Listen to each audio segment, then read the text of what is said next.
Con su permiso, Presidenta. Adelante. Los suscritos senadores de la República de la 64ª legislatura, integrantes del Grupo Parlamentario de Acción Nacional, sometemos a la consideración de esta soberanía la siguiente proposición con punto de acuerdo por el que el Senado de la República exhorta al presidente electo Andrés Manuel López Obrador a respetar el Pacto Federal y los principios constitucionales de autonomía y soberanía estatal, desistiendo de su propuesta de establecer coordinadores estatales o delegados de programas integrales de desarrollo en los estados de la República y a impulsar acciones de austeridad y eficiencia administrativa en las delegaciones federales, sin que ello implique la creación de figuras con características político-electorales que atropellen la esencia del Pacto Federal.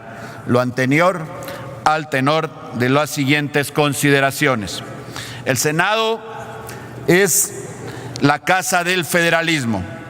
Desde el Congreso Constituyente fue cobrando fuerza la idea de que el poder legislativo debería estar compuesto por dos cámaras que representen a los habitantes y otra que, además de representar a los electores, represente también a los estados del Pacto Federal.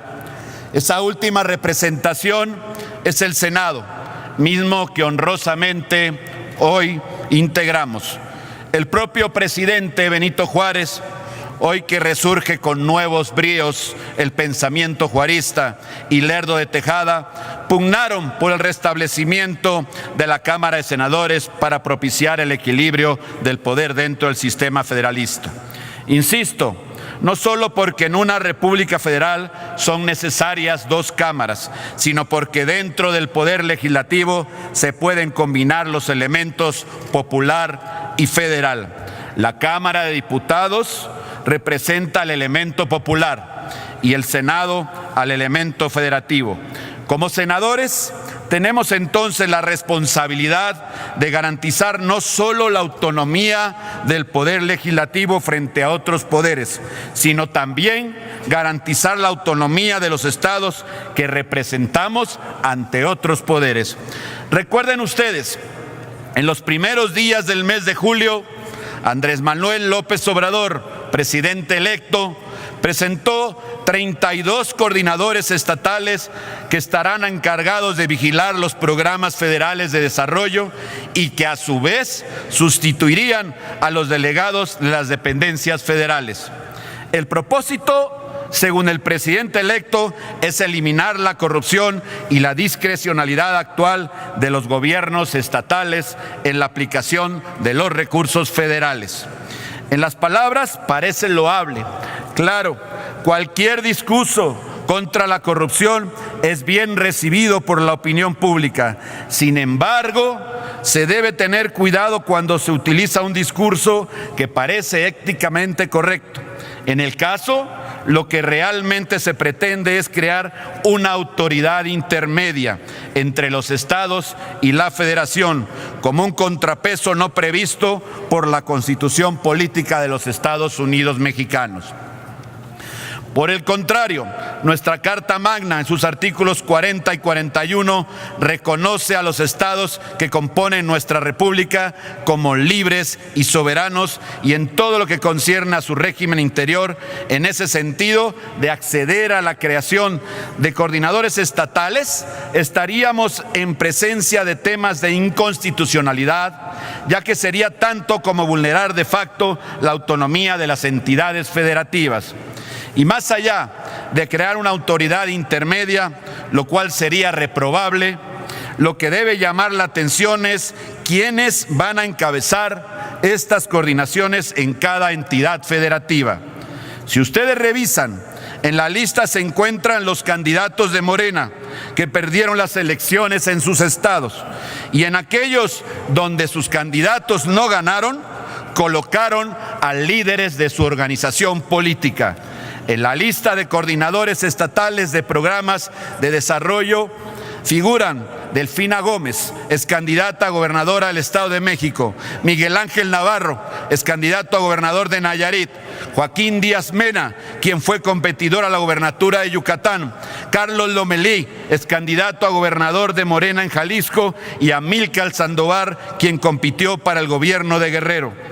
Como pueden ver, se trata de una estrategia política que, lejos de alinearse al discurso anticorrupción, es todo lo contrario: colocar a quien recientemente participó precisamente en las elecciones y a quienes dependen de su movimiento partidario. Es evidente que se trata de la creación de un poder paralelo a los gobernadores en las entidades del país. En los hechos, es un riesgo de gobernanza para los próximos años. Están creando contrapesos donde la Carta Magna no los ha establecido. Respetables senadores y senadoras, no se puede ocultar que hay un claro propósito político electoral en la medida anunciada. Pues si vamos a mayor detalle, los 32 coordinadores propuestos son políticos con aspiraciones en las entidades que representarán. 40% tiene experiencia legislativa, 30% ha tenido encargos en gobiernos locales, 11 han sido dirigentes estatales de Morena, 5 de ellos, como ya vimos, fueron candidatos en sus estados donde serán designados. Los coordinadores o delegados tendrán el control de los recursos económicos, lo cual, sumado a su perfil de operadores políticos, relegará en los hechos a los gobernadores electos democráticamente de cada entidad y generarán ventajas político-electorales durante los sexenios a lo que duren las administraciones locales correspondientes. Se puede, sí, coincidir con la burocratización de las delegaciones del gobierno federal, los ha tornado ineficientes. Señor senador, ya se pasó casi 2 minutos. Y que muchas veces son espacios de control político electoral. No debemos permitirlo. En Acción Nacional seguiremos siendo los primeros en señalar todas aquellas decisiones e intenciones injustificables del gobernante en turno. Ninguna mayoría debe violentar el pacto federal. Termino. La legitimidad del pacto federal consiste en mantener un equilibrio justo que coordine el desarrollo nacional y distribuya equitativamente los recursos y facultades hacia los estados y municipios. Estamos siendo muy condescendientes. Por ello, exhortamos a esta soberanía a aprobar lo siguiente. Proposición con punto de acuerdo. Primero, el Senado de la República exhorta al presidente electo Andrés Manuel López Obrador a respetar el pacto federal y los principios constitucionales de autonomía y soberanía estatal, desistiendo de su propuesta de establecer coordinadores estatales o delegados de programas integrales de desarrollo en los estados de la República. Segundo y último, el Senado de la República, Casa del Federalismo, exhorta al presidente electo a impulsar acciones de austeridad y eficiencia administrativa en las delegaciones federales, sin que ello implique la creación de figuras con características político-electorales que atropellen la esencia del pacto federal. Es cuanto. Muchas gracias. Les vamos a